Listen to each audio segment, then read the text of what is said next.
Bonjour à tous, bienvenue chez moi. Alors dans la vidéo d'aujourd'hui, moi je vous propose de réviser un peu la chimie avec des Lego. On joue un peu. Pas possible? Mais si, vous allez voir. Alors moi les Lego je trouve ça génial, on peut faire un tas de choses avec. Moi je pense qu'on pourrait leur décerner le prix de meilleur jeu du monde tant les possibilités d'utilisation sont quasi infinies. Et moi je suis sûre que vous avez ça chez vous, non? Des Lego chez moi, il y en a tout plein. Et si vous êtes fan de Lego, vous savez qu'il existe plusieurs sortes de Lego. Moi, j'ai des City, des Techniques et puis des Creator. Alors, les Creator, c'est quoi le principe? En fait, c'est qu'avec une boîte et des pièces définies de Lego, on peut faire plusieurs modèles. Moi, j'en ai plusieurs. Pour la peine, moi, j'ai pris le plus facile pour pas perdre trop de temps. Bon, c'est quoi le principe? Là, j'ai fait le premier modèle, le petit avion. On va essayer de faire le deuxième modèle proposé. Pour ça, qu'est-ce qu'on va commencer à faire? On va commencer à démonter toutes les pièces. J'ai d'abord fait des gros morceaux. Je vais continuer à démonter.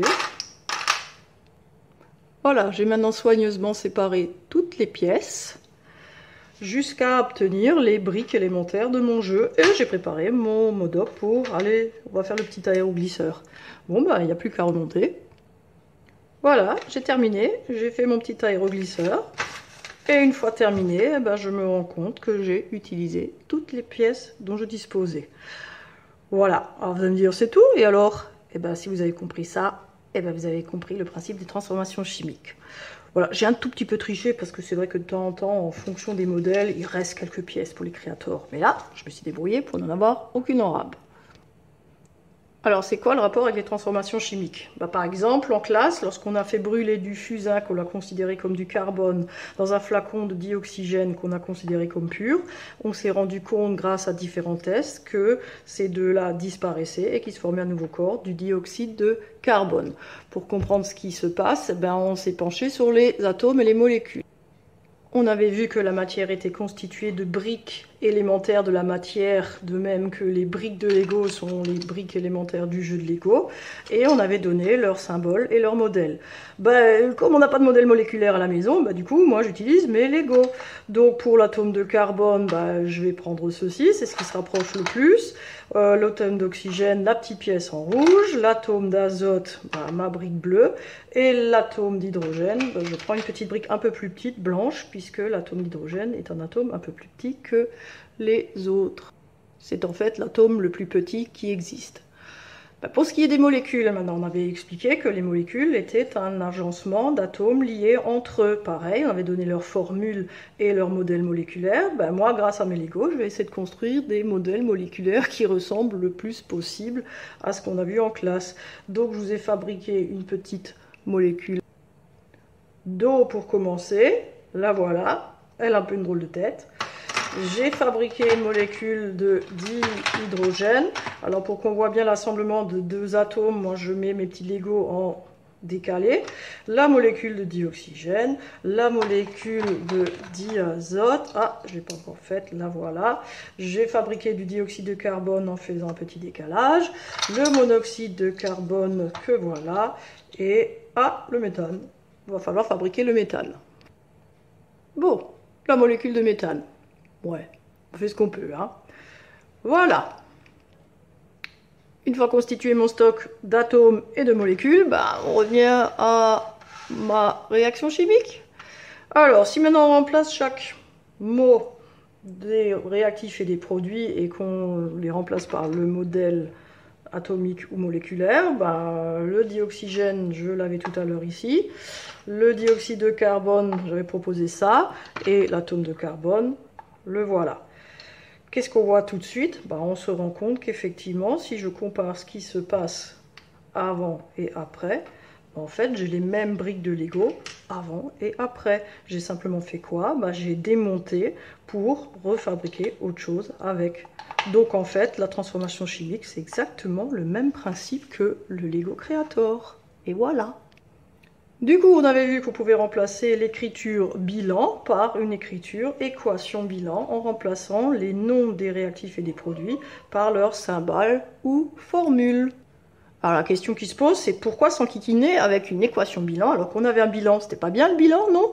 Alors j'ai toujours des élèves qui me proposent, ben oui, c'est par flemme, parce que forcément c'est plus rapide à écrire, c'est plus O2, flèche CO2 que dioxyde de carbone et dioxygène et carbone. Ok, mais la flemme est mal récompensée puisque au départ il va falloir apprendre des formules. Alors est-ce que c'est qu'une histoire de flemme? Ben non, pas vraiment. Il y a une autre raison. Ben imaginons maintenant que, allez, Lego pour débutants, je vous propose de faire cette petite voiturette. Mignonne, hein? Et moi je vous dis, ben, il me faut des briques 4 points bleus et des briques 2 points rouges. Point. Ben, qu'est-ce que vous allez forcément me dire? Ben, vous allez me dire, oui, ben, c'est sympa, mais il faudrait me préciser combien. On pourrait remplacer cette comparaison par une comparaison culinaire. Ben, imaginons que je vous propose un atelier mousse au chocolat. Je vous dis que pour faire de la mousse au chocolat, il faut du chocolat et des œufs. Ben, qu'est-ce que vous allez me répondre? Forcément, vous allez me répondre, ben oui, c'est bien gentil, mais combien de chocolat? Pour combien d'œufs? Et si j'ai une tablette de chocolat, il faut prévoir combien d'œufs? Et ben voilà, c'est ça la différence en fait entre le bilan et l'équation bilan. Bah, en fait, le bilan, c'est la recette incomplète. Je vous dis qu'il faut du carbone, du dioxygène, et ça me donne du dioxyde de carbone. C'est comme lorsque je vous dis, bah, il me faut des œufs, du chocolat. L'équation bilan, elle est beaucoup plus précise parce qu'il y a quelque chose qui n'est pas écrit mais qui est sous-entendu. Elle me dit que un atome de carbone va réagir avec un atome d'oxygène pour me donner une seule molécule de dioxyde de carbone. C'est donc la recette complète, comme lorsque je vous donne la recette complète de mousse au chocolat. Pour une tablette de chocolat de 200 grammes, il faut 5 œufs, par exemple. Du coup, équilibrer, d'abord écrire puis équilibrer une équation bilan, finalement, ça sert à quoi, à part enquiquiner les élèves? Eh ben, ça sert à retrouver les proportions de la recette que l'on aurait oublié de vous donner en faisant une petite manipulation. C'est tout. Ça vous permet aussi de comprendre pourquoi certaines choses ne sont pas possibles. Je reviens sur la réaction d'avant. Du carbone avec du dioxygène pur qui donne du dioxyde de carbone. Certains élèves, lors de la manipulation, avaient aussi observé de la buée. Ça aurait voulu dire qu'il s'est formé de l'eau. Et à ce moment-là, moi je vous ai dit, ben, en fait non, c'est pas possible, je suppose que c'est dû au carbone qui n'est pas forcément pur. Alors pourquoi ça ne peut pas marcher? Ben, fabriquer de l'eau, ça voudrait dire rajouter ça. Et qu'est-ce qui ne va pas? Ben, on voit bien que là j'ai 2 atomes blancs d'hydrogène et j'en ai pas avant. D'où est-ce que ça pourrait venir? Donc ça, c'est pas possible. Lors de la combustion du carbone, il ne peut pas se former de l'eau. S'il y en a eu, c'est que c'est provenu d'autres choses. Ben, par exemple, un morceau de fusain qui n'était pas pur et donc contenait des atomes d'hydrogène au départ. Bon allez, j'attaque avec la première réaction chimique que je vous avais proposée sur vos fiches d'exercice, les quatrièmes. Du carbone mélangé à du dioxygène qui me donne ce coup-ci du monoxyde de carbone. En fait, c'est une combustion incomplète. Quand on veut écrire une équation bilan puis l'équilibrer, qu'est-ce qu'on fait? Première des choses, bah, à l'aide de sa fiche de cours, en comparant, bah, je remplace tous les mots par les symboles et formules correspondantes. Et voilà, c'est fait. Monoxyde de carbone, on avait vu, formule CO. Ok. Ensuite, on vérifie si les proportions sont bonnes. On a remplacé chaque symbole ou formule par son modèle atomique ou moléculaire. Et là, clairement, on voit qu'il y a un truc qui ne va pas. Puisque, avant, j'ai 2 briques rouges. Après, je n'en ai qu'une. Bon, qu'est-ce qu'on fait? Alors, on va passer en revue tous les trucs que je vois habituellement chez les élèves et qu'il ne faut pas faire. Alors, première possibilité, ben, ni vu ni connu, je t'embrouille. Pourquoi je rajouterais pas ça comme avant? Hein? C'est bien, non? On l'avait tout à l'heure. Oui, mais sauf que là, la recette dit qu'il se forme du monoxyde de carbone et qu'en faisant ça, bah, vous avez décidé qu'on va fabriquer du dioxyde de carbone juste parce que vous avez envie. Ben non, ça marche pas comme ça. Si moi je vous donne le matériel et les ingrédients pour faire de la mousse au chocolat, c'est pas pour faire des cookies au chocolat. Voilà. Lorsque je vous donne les briques pour faire cette petite voiture bleue, c'est pas pour en faire une autre, une rouge ou un 4x4 ou je ne sais quoi. Donc il faut respecter ce qui a été écrit là. Donc non, je ne transforme pas mon truc en autre chose et je ne rajoute pas de petits 2 derrière parce que ça m'arrange. Donc interdiction de changer quelque chose à l'arrière des formules et symboles. Deuxième chose qu'on me fait parfois, ben, il manque une brique rouge, ben, on n'a qu'à la rajouter comme ça et puis c'est tout. Oui, mais du coup, ça m'oblige à réécrire que j'ai mis un atome d'oxygène tout seul. Or, l'atome d'oxygène ne se, entre guillemets, balade pas tout seul comme ça. Donc ça, je ne peux pas le faire non plus. Je n'ai donc pas le droit de rajouter de nouveaux symboles, je n'ai pas le droit de rajouter de nouvelles formules, je n'ai pas le droit de rajouter des chiffres à l'arrière en indice dans les symboles et formules. Bon, mais alors qu'est-ce que je peux faire? Eh bien, le bilan me dit qu'il se forme du monoxyde de carbone, mais il ne me dit pas combien. Donc au final, je peux très bien en faire 2, non? Tant qu'à faire. D'ailleurs, ça serait peut-être malin, non? Parce qu'avec 2 briques rouges, moi je peux faire 2 machins comme ça. Oui, à une condition, c'est que au départ, j'ai 2 briques noires. Je vois bien que si je défais cette molécule d'eau, de dioxygène et que je reconnecte tout ça comme ça, bah, je me retrouve bien avec 2 molécules de monoxyde de carbone. Et le tour est joué. Du coup, maintenant, on compte combien de fois on a ajouté chaque réactif, chaque produit décrit dans le bilan et l'équation bilan. Bah, le carbone, c'est la brique seule. J'en ai pris combien? J'en ai pris 2. Et du coup, je l'écris là-devant. Le dioxygène, je n'en ai pris qu'une. En fait, je ne l'écris pas. Lorsqu'il n'y a rien écrit devant, ça sous-entend qu'il y en a une. Par contre, monoxyde de carbone, bah, je vois bien que j'en ai fabriqué 2 et je l'indique ainsi. Donc j'ai bien retrouvé ma recette de chimie. Il me faut 2 atomes de carbone avec une molécule de dioxygène pour faire 2 monoxydes de carbone. Bon allez, autre exemple.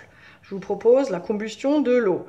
J'ai écrit le bilan de façon pas tout à fait juste, histoire de séparer les réactifs des produits comme sur ma plaquette de Lego. Du dihydrogène avec du dioxygène me donne de l'eau.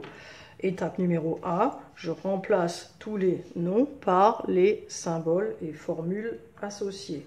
H2 pour le dihydrogène, O2 pour le dioxygène et H2O pour l'eau. Ensuite, qu'est-ce que je fais? Je vérifie si ces proportions sont exactes. Donc, il me faut la molécule de dihydrogène. Hop là, la voilà. Molécule de dioxygène, la voilà. Et ma petite molécule d'eau, je l'ai mise où? La voilà. Alors déjà, une remarque en passant, lorsqu'on fait brûler du dihydrogène, il ne se forme pas du dioxyde de carbone. Comment ça se fait? Ben, on va le voir tout de suite. Obtenir du dioxyde de carbone, ça voudrait dire obtenir ça. Tiens, j'ai une brique de Lego noire. Elle vient d'où? Elle n'en est pas avant. Donc c'est pas possible, il n'y a pas d'atome de carbone dans les réactifs, il ne peut pas y en avoir dans les produits. Bon, j'enlève ça. Maintenant, est-ce que ça colle? Bah, clairement non. Je vois qu'il y a 2 atomes de briques rouges ici, et je n'en ai qu'une ici. Ça ne peut pas disparaître comme ça. Il me faut donc le même nombre avant et après. Donc rapidement, on avait dit avant, donc hors de question de rajouter ça comme ça. Ça ne va pas. La seule chose que j'ai le droit de mettre ici, c'est de l'eau. Donc j'ai le droit, à la limite, de rajouter une deuxième molécule d'eau. Ça, j'ai le droit. En fait, j'ai le droit de faire du copier-coller. Je n'ai le droit de rajouter que ce qu'il y a déjà. Et je le mets alors en plusieurs exemplaires. Est-ce que là, ça colle? Pour les briques rouges, oui. Mais pour les briques blanches, il y a un petit problème. Je me retrouve avec 4. Je n'en ai que 2 à la fois. Est-ce que c'est possible, ça? Bah oui, c'est possible, à une condition.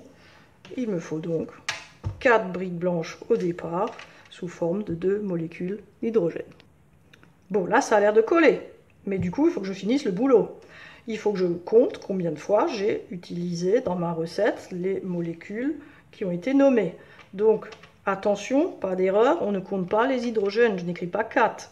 Je compte les molécules. Donc, 1, 2, et je note ici que j'en ai utilisé 2 fois des molécules d'hydrogène. Ici, je n'en ai qu'une, donc je l'ai dit avant, on n'écrit rien, ça sous-entend 1. Et par contre, là, j'ai 2 molécules d'eau, il faut que je l'ajoute ici, surtout pas là derrière. Allez, suivant, je vous avais proposé la combustion d'un métal, le cuivre. Donc, première étape, comme d'habitude, allez, zou, je remplace le mot par la formule ou le symbole. Allez, hop, hop, et je vous avais donné la formule de l'oxyde de cuivre, CuO.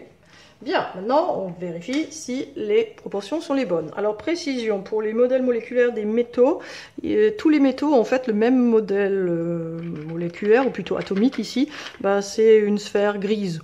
Donc moi, j'ai préparé plusieurs Lego gris pour différents métaux. Allez, pour mon cuivre, je prends celui-là. Allez, on va créer un oxyde de cuivre, zou, un atome de cuivre, et ma molécule de dioxygène. Voilà.